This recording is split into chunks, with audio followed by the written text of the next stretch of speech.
Hey guys, it's Kevin ready for Penny Dreadful Season 2, Episode 6, Glorious Horrors, and wow, what an amazing episode, truly an epic episode.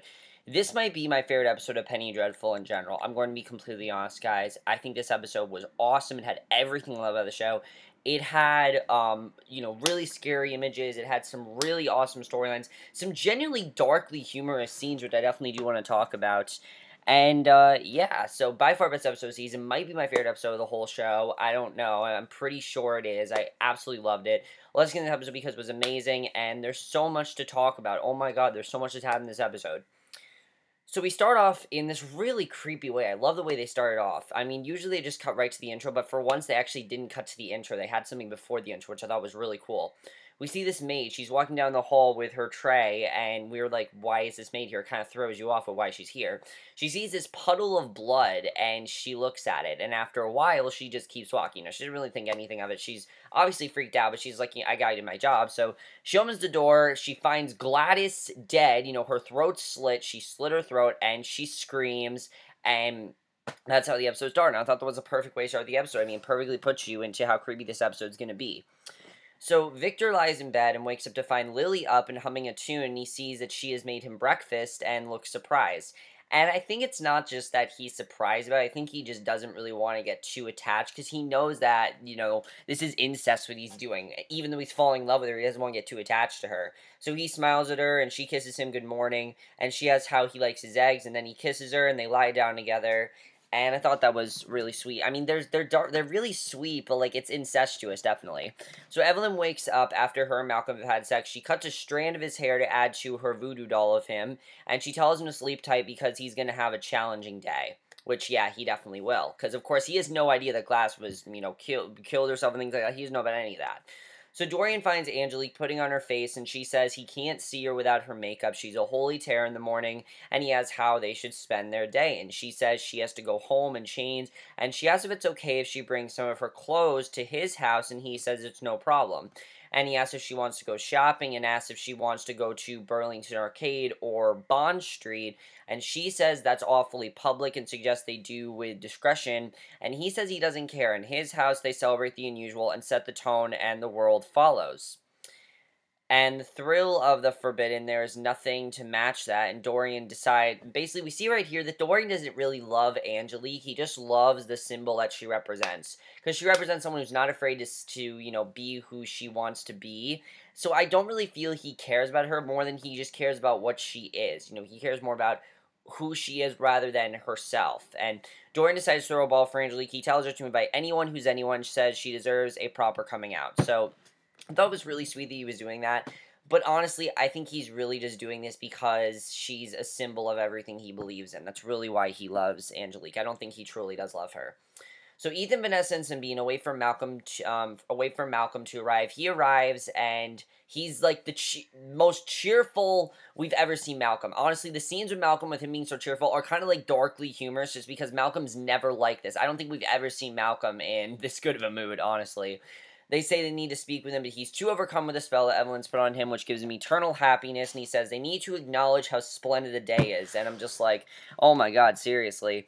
And Vanessa tells him to sit down, he asks what's going on, and she says Mr. Boyd came to see him, something awful has happened, and she tells him that Gladys is dead, and gives her condolences, and he asks how, but she says that's not important now, but tells him she took her own life, and Malcolm says that doesn't seem like her, and Vanessa asks if there's anything they can do, and Malcolm asks how she took her own life, and Ethan says she cut her own throat, but asks where. She says the master bedroom, and he says he understands, and he says he shall have to have the carpet replace them. So clearly you can see he doesn't really give two shits that she did this, and this is his ex-wife we're talking about, that he was getting a divorce from, and he wishes them all good morning, and they are shocked by the lack of grief he has. I mean, obviously, they thought he would have a little bit more than just, oh, she's dead, whatever. They didn't actually think he'd react that way. But because of what Evelyn's done to him, he's not going to have emotion, because all he has is happiness right now. So he leaves humming a tune, he takes off his tie, and feels a cut in the back of his throat. And it's right where Evelyn pricked the back of his neck where the curse is on him. So I really love the way they do the scene, because then we see that Evelyn hums her tune while eyeing the strand of hair to the voodoo doll of Malcolm. She chants in demonic language and kisses the doll. Kind of very creepy, but again, that's one of the things I love about Evelyn, is how creepy she is. So at the museum, Lavina talks to John. She says she can't mold them all from scratch. They have a man that does that, but she will give him that final touch of life. And John says it's very impressive. And she agrees. All told, she agrees, but she says she likes to think her blindness makes her fingers more sensitive, and she says she will show him, and she asks to take his hand. And she notices how cold it is. And, he says, oh, all people's hands are cold, which is true. People's hands do get cold. But to her, it doesn't feel fully alive. So she definitely is starting to realize that John is not, alive. That he is, of course, dead. He is literally like a walking dead. So he prepares to leave, but she wants to know why his hand doesn't feel alive. And he says he can't explain. That's just the way it is. And she asks why she's frightened. And of course, she's blind, so she has no idea what's going on here. She says she knows he's kind, but doesn't know why she's frightened. And Oscar interrupts him and says they have veritable mountains of work before the crime scenes open tomorrow. And he tells John he is expanding a section for something much more ingenious. There will be some construction work, but he's hired others for that, so they need not worry. And he asks what the attraction is, and he says it's just another ballyhoo. He goes with John to leave, and Lavina thinks about why she's so frightened, because obviously she knows she's frightened, but she's not really sure why she's so frightened. Obviously, she hasn't seen what he looks like, so she can't really say anything. So Sembene says he doesn't understand why Malcolm reacted the way he did, and he says when Malcolm found his son dead, he was there. Ethan's trying to say, well, maybe he just didn't have a reaction, but Sembene knows how Malcolm reacted, because when he found his son dead, he was there, and this is not him, and Ethan says maybe he just might need time, but Sembene, is reassuring him that this is not him. He knows that there's something else going on, and he says maybe he doesn't care that much, which is understandable. I mean, but again, if Malcolm, I think Malcolm, even if he didn't care that much, he would have at least felt bad. He would have at least been like, oh, I wish there was something I could have done. He would have been devastated, honestly. Who wouldn't be devastated over something like that? They wouldn't just move on with it and then just start talking about something else. Obviously, if Malcolm was his regular self, I definitely feel he would have cared more, but obviously he's not his regular self right now. So, basically, he says maybe he doesn't care that much. Not all deaths are the tragedies we think they should be, which I do understand what Ethan's saying. I mean, some deaths, yeah, they're really sad, but they're not all these tragic things. And Vanessa says the woman cut her own throat with his razor, and Sembene says Ethan has a visitor, and it's Roper. And this scene was awesome. I don't think they've really doing a very good job of getting into Ethan's character more, and I think this scene in general, they're definitely doing a very good job of that. I honestly would love to see an Ethan-centric episode, just like they did with Vanessa. I'd love to see this done with Ethan. His character is so mysterious, and I love that. So we see this guy, Roper, and whoever playing Roper, such a badass. He is awesome. He's a guy that has, like, half a face. I mean, he's awesome. He asks if he's going to introduce himself. Vanessa leaves. She doesn't want to get involved, obviously. She has too much going on. So he says it's a hell of a nice setup they have going there, much less blood splatter. He asks if he's playing for a battle, and he says he can't tell if he saw that he's still getting used to the brace. It's hard to express anything through a quarter-inch of leather. And he's so intimidating, just everything he's saying. He's pissing Ethan off. And he even says to give him one good reason why he shouldn't fight him, and he tells him he shouldn't do it with friends outside, because, his friends could see him and he can make a bad impression in front of them. And he asks if he can tell him a story, and he says no, but he does anyway, and he tries to get him to go back to America. But Ethan's saying, no, there's no way you can get me back to America, because remember, he was planning on leaving in the beginning of the season, but now he's not going to do that. And Roper says he will, or he will sell him to his freak show, and he says if he does, there will be no more fisticuffs or gunplay between them. Which, honestly, I think that's good, what he said, but you're not going to convince him. It's that simple. You're not going to convince him to go back to America. Even though you want him to go back, there's no way you're going to convince him. I mean, you don't realize the bond he has with these people. You don't realize what's going on with him. I mean, you're not going to get him to go back. So, his father wants him back and all together, so back he goes. And he says he sees him outside the house and he will kill him. And he says he might try, but if he does, when he falls asleep, takes a while to blink, he will come in, and he can do that because there's no door that can keep out the devil. He says he will roam and take out every person under the roof. He bids him good day and basically tells him that he intends to hear a specific resolution to their conversation. So I'm definitely wondering what he's going to do here. I mean, clearly he told him I don't want to go back to America, but he's not going to take no for an answer. He definitely seems like he's not going to take no for an answer. So I'm very interested in seeing what he's actually going to do about that, because that, I think, is really interesting. Also, really creepy stuff, definitely. I think the guy that's playing him, really creepy, and I love how creepy he really is. He really is a creepy character, and I love that. So Oscar Octavia and Lavina eat dinner, and Lavina says there's something wrong about John. She just doesn't really know what it is. She touched his hand today, and it was cold, but it's different from other people. His is like he's not really alive, and Oscar tells her to go on. That's the last we see of this storyline for this episode. So definitely they're starting to figure out more and more about John, and this is going to be terrible for Lavina. If Lavina finds out in this way, it's going to be horrible for her. I mean, especially because she's blind. I mean, who knows what could happen now. Especially because Oscar is starting to trust John, is actually treating him like a good employee. Now that she is going to find this out, he's probably going to fire John. It's not going to end well. So Vanessa reads an excerpt of the hidden language of the demon, and Victor doesn't. And again, I love their friendship. I love Vanessa and Victor's friendship. I think it's one of the best things this show has done for us. Any scene with Vanessa in general is just great. Honestly, I've said it before. She works great with everyone. This episode proves that. She has a scene with everyone in this episode, and she works great with all of them. So she reads an excerpt of the hidden language of the demon. Victor doesn't think it's much help, but Vanessa says it must have a purpose, and she tells Victor he reminds her of John. And of course, he didn't know that she knew John, so he asks what he said, and she says he breaks her heart. He's a kindred spirit. They met in the strangest way. He says, science will tell us there's always a hidden clockwork.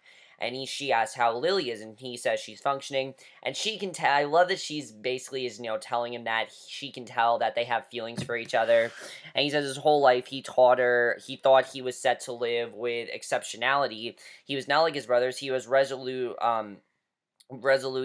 this disjointed thing, this freakish thing. So he came to celebrate it, which is why he wears a flower, and he finds, lo and behold, just like everyone else. So that's why he wears it, because he just feels like he's different, and he embraces that he's different. That really goes with, I think, the message of this show is that embrace how different you are. That's something I definitely love as the show's pushing it. I really have always loved that message of the show. So she says she's glad for him, and he says Lilly and him is not without its complications. That's what life gives us all. She says to enjoy them. Dorian comes in, basically prevents Victor. He says he likes his flower. And of course, this is the first time that these two have actually had interaction, which I thought was really cool. I mean, there were definitely some people that have not yet met. So seeing Dorian and Victor meet, I thought was really cool in this episode. And he says he likes his flower. He comes bearing an adventure. He wanted to invite her.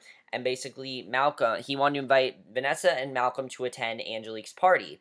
And she says the world is filled with romance these days, which it really is true. I love that she said that because, honestly, yeah, everyone's, like, falling in love in this show, which is kind of funny. So he says he would love for her to meet her and would love for Victor to come as well. And he says to think about it and bids them good day. So I thought that was a really good scene. So she sighs and asks Victor if he'll give her the first dance. He says perhaps it'll be the second. And basically he's going to have Vanessa teach him how to dance. And I thought that was really sweet. So Vanessa goes to see Malcolm, and again, very, very strange stuff here. Very darkly humorous, though. Like, this honestly was kind of darkly humorous because it's so different than what we're used to with Malcolm that I thought was really kind of funny. Plus, it throws you off so much that you really don't know what to do. You have to laugh because you don't really know what other reaction to have. So basically, she asks if everything is okay, and basically, he's just talking about he asked her what she thinks of his beard, and he's had it for as long as he can remember, but he doesn't know if it entirely suits him. This is what he's worried about. I mean, there are a million other things he could be worrying about, but he's worrying about his beard, and she asks why not. He says it makes him look older. She asks if everything's alright. He asks what she means. She says he's not as she thought he might be, and he says he's not going to the funeral. There's too much going on. He doesn't really care. He's sad about it, but he doesn't really care.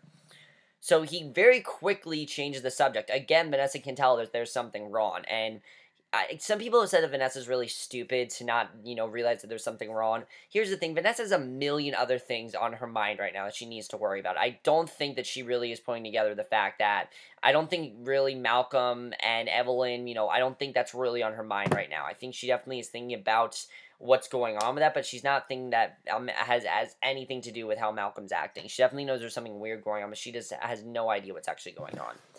So basically, we then see that he very quickly changed the subject. He sees the invitation and is automatically interested. He takes it from her hands, and he's like, I haven't been to a ball in ages. Like, he's so happy about it. And he says he will attend. He asks if she can find a proper escort without him, and she's confused, but agrees to it. So he says he just doesn't know about his beard, and again, he's wondering about his beard. So Evelyn's also going to attend the ball with Malcolm, and Lyle asks if that's wise because Vanessa will be there.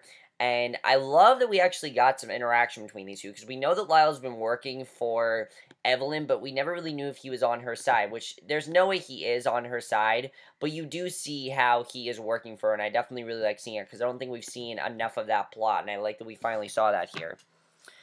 So basically, she says that the time comes when the spider must touch the fly, and if the fly eats the spider, and she says he admires her, and he says she's truly a unique, very unique creature, more than he knows, and clearly, he's obviously not going to tell her that he's working with them as well. So she says, because he really is playing both sides if you think about it. So she says during the Renaissance, women used to put poison in their eyes to dilate the pupil to simulate erotic excitement that end up slowly killing themselves for beauty and youth. She says that takes more than a drop of poison, that takes everything, and she says it's such a price they pay despite what Lyle may think she didn't turn from. And I thought this was a really good line. I definitely really like this. She says she didn't turn from God. He turned from her, from all of them. He tells, basically she tells him to look around and tell her where he is in this perpetual suffering called life. So she doesn't believe in God, and that's understand why. She pretty much just feels like he turned on her. So Lyle asks, what about the people and that say you can find him from within? And she says they're wrong. And she says they must carry on and end their reward from the master. Their reward is to live forever while the world suffers. And I get what she's saying, but of course this is Evelyn we're talking about. She doesn't have a heart. She's pretty much a villain, so that's pretty much why God isn't, with her, because she hasn't done anything with good intentions. If she'd done things with good intentions, then maybe, she would still have God, but she obviously doesn't. So Lily's making dinner for Victor when he tells her about the invitation to the ball. I love seeing Lily just full out just like housewife in this episode. It was honestly really funny. So she asks if they're going to go, and she says they would have to be prepared dancing for one, and there will be a lot of people they don't know to talk with. And she says he's afraid she will embarrass him, and she says she will try very hard not to, and he promises her they are going and tells her Dorian is giving it. And she says she's making shepherd's pie and tells him to come downstairs. She will call him when it's ready, and so basically that's what happens. So Oscar shows off the new exhibit to many townspeople. You can see they're very interested. It's very popular. And Ethan looks at it because, of course, these statements are about Jack the Ripper, which is pretty much what Ethan is. Ethan is pretty much Jack the Ripper. What people are saying Jack the Ripper is, that's who Ethan is. And the worst possible thing can happen. Rusk is there, which is the worst thing that can happen, obviously. So he asks if it's now we actually find out what Rusk is doing this episode, where Rusk is actually going with Ethan. I like that we found out more about this here. So he asks if it's realistic, the depiction of the inn. He says he can't recall. It didn't leave him much of an impression. He says the crime scene is very accurate, and he also gained access to their photographs. For example, there's more cannibalism. He tells him this story about lions. Sometimes lions just went crazy with no purpose at all for bloodlust, which he basically says he has no experience with that. He asks about wolves, and you can definitely tell that he is on to him. He definitely is on to him, and asks why he's there. And Ethan just says, he saw the sign. He says he's there to relive but Rusk is there to relive the glory of the scene and the crime. He says he knows he's involved and he will find it. He found his arm they cut off so he can find this, which that honestly was a really great line. He just has to finish the story in his own way and move on. Ethan wishes him luck and says he shan't try to follow him this time. He says a quick hanging is better than the slow torture of guilt. So definitely he is on to Ethan. I don't think he wants to tell him that, but he definitely, you can tell that he is on to him. I don't know what actually is going to happen here, but definitely he is on to him. So Vanessa finds Ethan coming back and asks if everything is alright. He says she has a personal request that he may be her escort to the ball. He asks when it is, she says it's on Friday, and right away he's like, I can't. He knows that he can't, and we don't know why this is. I thought maybe he was going to go back to America or maybe investigate some more. I really didn't know what was going to happen there, but obviously he can't go to this ball for a specific reason. So then we see the ball starts, and many people are chatting away. Lyle sees Hecate, and right away, honestly, Lyle was hilarious in this episode because he knows that Hecate's up to something, and I love it. He's just like, what are you doing? Like, he's so sassy towards Hecate. I love it. And asks to dance with, she's asking to dance with him, and he says he's on to her and asks what Evelyn's up to, and she says she plays games of her own. It's just hers are much more far-sighted, but there's time for that. She's very young now. And Angelique and Dorian arrive, and everyone applauds, and it was really sweet when they're dancing, and everyone's watching, everyone's really happy for them. And soon, other couples start dancing, and then Victor and Lilly arrive, and she's astonished by how gorgeous everything looks. And Lyle then introduces Hecate to Victor, and he introduces Lilly to Lyle, and Hecate, and she asks if Victor will dance with her, and he says he promised to dance with Lilly. And he points out how Hecate's a very unique name and everything. So she says this is all so splendid, but she has a feeling she has seen this all before he dances with her. And I thought that was really interesting when she said that. Because, of course, we know that Brona and Dorian, of course, had sex right in Dorian's house, obviously. She went to the seance last year. She went to that big party last year. So I like that she's starting to recall these memories, definitely. I think that's really interesting. And this is going to end up terrible for Victor, because obviously he needs to convince her that she is his cousin, which obviously she's not. She's Brona. That's who she is. But she now has this identity, so it's going to drive her insane. It really is. So I'm very worried for what's actually going to happen to her. I don't know how she's going to react to this, but this is not going to end well. I'm going to say that right now. There's no way this is going to end well. So he goes to dance with her, and Dorian goes up to Victor, and they introduce each other, and he asks to dance with, Lilly. And Angelique says they're abandoned requests, and basically they're abandoned and requests for champagne, but Victor's like, I'm not gonna drink, I'm not gonna drink, I think he says, like, I'm not gonna drink seance, something like that. I don't remember what he said, but thought it was kind of funny. So basically, after this happens, we see Victor denies it, and Dorian says she dances beautifully, but he says he feels like they have met before. So clearly Dorian remembers her as well. And in another lifetime, she says she doesn't know if there are other lifetimes. He says her hands are cool to touch, and again, he knows that there's something wrong, but they suit her. And he comments her eyes, and Victor looks very jealous. He needs to make sure that whatever happens, these two do not fall in love, because he obviously wants to be with her, so he doesn't want that to happen. Ethan, meanwhile, is still back at the mansion, and the only other person there is Sembene. Everyone else has gone out to the ball. And it's really creepy, it's really dark at night, it's pretty much how it is outside right now. It's dark at night, and he's asking if he will help him with something. You can see the look on Sembene's face. He's like, what are you talking about? Like, he has no idea what's going on. It's honestly, what do you say to that? Like, it's dark at night. What are you going to do? So Vanessa arrives all alone, and Hecate says she's very daring to do that, and she goes up to Victor and meets Angelique, and she watches Dorian and Lilly dance. Dorian goes up to Vanessa, and they talk about her dress, and Victor's still very jealous. I love the jealousy in Victor's face in this episode. It was definitely very good. He asks if they can dance, and Dorian says not to steal her yet. She says Victor's afraid she will embarrass him, and she says she couldn't, and Dorian says natural grace is the greatest gift, and he toasts to all of them. And for the rest of the episode, Victor's just like, you embarrassed me. How dare you? We're never coming back here again. It was honestly really funny with the background conversations. I thought that was really good. But again, it's not going to end well for Victor, because obviously he can't really, he knows that she definitely is starting to remember her past life. So then here's where things get crazy, because Evelyn arrives with Malcolm, and they dance, and Victor says he wanted her to succeed tonight, and Vanessa says Dorian is just being a proper host to Lilly. That's all he says. That's all. And he says she's smarter than that. He wanted her to have a life, and now she does. It's honestly kind of sad, because he wanted her to have a life, and he's just not included in it. Dorian's included, and he's very jealous, because he obviously wants to be with Lilly, but Dorian's with her. I honestly do feel bad for Victor because of that. I think that, that definitely is very sad what he's going through. And, yeah, so I definitely feel bad for him because of that.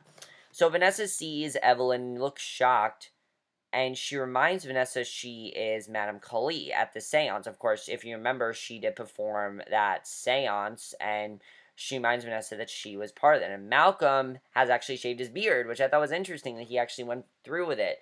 And he says he feels like he's a new man, and he's excited to dance with Evelyn, but she says a drink first, and she says it's a tragedy about Gladys.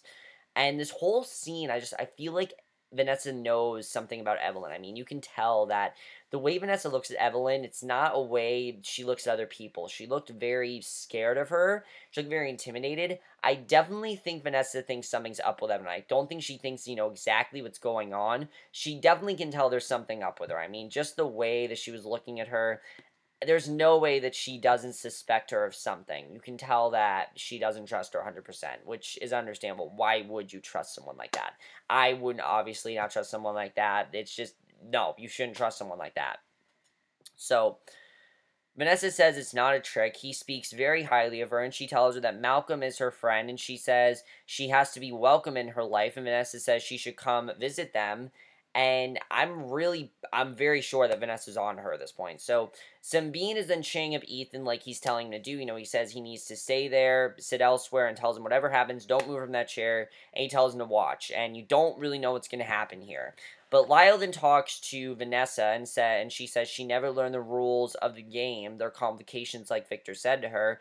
And Lyle offers to escort her home. He knows the danger that awaits her, and he knows what could happen to her.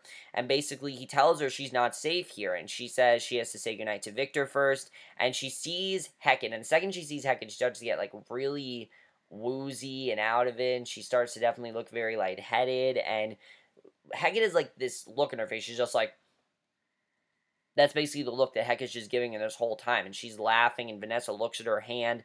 There are blood marks, like, right on her hand. There are 2 blood marks. And then just starts raining blood. But here's the thing. Only Vanessa notices it. Nobody else notices it. And she sees more and more blood until she faints. Now, what I feel this is Hecate's warning her that that we're going to come after your whole family's going to die. There's going to be a terrible massacre here. I definitely felt like that was trying to show the danger that awaits her. So I thought that was really interesting. So she just faints. Victor runs to her, tries to get her to wake up. There's no response, and she's out. So I definitely think she's going to wake up. Obviously, she wakes up. We saw her in the promo for next week. She wakes up, but definitely I'm interested in seeing how she's going to react to this, because I definitely feel like she's not 100% okay with Evelyn. Definitely, I think there's something up there. She clearly knows that Hecate's part of this. She knows that, definitely, but she doesn't really, I don't know if she knows if Evelyn, I don't think she trusts Evelyn, though. So we get to the very end of the episode, and I love the way they end this episode. We see Ethan's grunting, and he is transformed into a werewolf. Sembene watches this, confirms that, yes, Ethan is a werewolf, and Sembene knows now. The question is Sembene safe? That's basically how the episode ends, and Sembene's not safe now. I definitely feel like Sembene's in danger now. I mean, he obviously told him, but here's the thing. Think of what Rusk said, that these lions are just, they don't control themselves. They'll go after people because they're bloodthirsty. I definitely feel like this applies to Ethan, with what Rusk said to him about the bloodthirsty lions. Maybe Ethan's going to be bloodthirsty, but he's going to be a bloodthirsty wolf, and he's going to go after Sembene. So Sembene needs to get the hell out of there, because he's in danger right now. And I'm very worried for Sembene, so we'll have to see what ends up happening there. As far as Lyle, I definitely feel like Lyle is gonna keep warning Vanessa what's going on. He obviously knows everything that's going on. I don't know if Lyle's gonna tell Vanessa everything, but I definitely feel like he's the one that's gonna give her the best answer, because obviously no one else knows what's going on. Let's talk about Malcolm. Is there a way that Malcolm can get out of this trance? Because obviously he's in a trance right now. He's not his normal self. Is there a way he can get back to his normal self? I'm not really sure. I mean, until Evelyn's fulfilled what she needs to do, he's going to be stuck like this. And it's going to suck that he's going to be stuck like that, but he is. Victor and Lilly. Obviously, Lilly is starting to recall older memories of her being Brona. So, what is Victor going to do to get her to stop thinking about this? Because, I definitely feel like she's going to think more and more about things. And definitely things are going to start to remind her more of what's going on. He definitely has to stop that from happening. Can he stop that? I'm not really sure. We'll have to see what happens there. Let's talk about Ethan. And also, Ethan and, what was his name? Ethan and Roper. Is Ethan going to give Roper an answer? Is Roper, is he really going to give... Obviously, he told Roper he doesn't want to go to America, but is he going to come to some sort of compromise? Definitely feel like that's what this is going to come down to, that they're going to come to some sort of compromise. What that is, I have no idea, but I definitely think they're going to come down to some compromise. I just don't really know what it is at this point. We'll have to see what happens there. Lavina, Octavia, and Oscar. This could be really interesting. Obviously, I think they're definitely going to start to get more suspicious of John, of who he actually is, because they don't fully know who John is. They're going to definitely start to suspect more, and I'm definitely interested in seeing what actually is going to happen there. But what an amazing episode this was. As I said, this might be my favorite episode in Penny Dreadful history. It just might be. Let me know what you guys saw this episode. Truly amazing episode, guys. Absolutely loved it. That's my review. Hope you guys enjoyed it, and I will see you guys in my next video, which will be my review for tonight's episode of Unreal, and I will see you guys for that. Okay, bye.